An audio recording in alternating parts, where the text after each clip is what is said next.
អនុញ្ញាតគោរពជម្រាបសួរបងប្អូនប្រិយមិត្តតាមបណ្ដាញសង្គម YouTube ជាទីមេត្រីបងប្អូនណា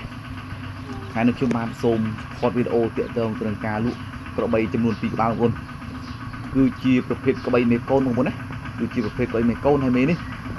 ទើបតែកូនមួយសាហ្នឹងបងប្អូនទើបតែកូនមួយសាទេកូនរបស់វានេះគឺកូនឈ្មោលកម្ពស់វាប្រហែលជា 1m10 បងប្អូនហើយជា 1m10 កម្រិតធាត់របស់វាគឺធាត់មកគួរសមមើលបងណាមិនលឹបលាប់ពេកឬក៏មិនស្គមស្គាំងពេកបងប្អូនសម្រាប់បងប្អូនមានតម្រូវការចង់ទិញគឺបងប្អូនអាចទាក់ទងតាមរយៈលេខទូរស័ព្ទរបស់ខ្ញុំបានបងណាលេខទូរស័ព្ទរបស់ខ្ញុំបានគឺមានចំនួន2ខ្សែ097 81 13 487 076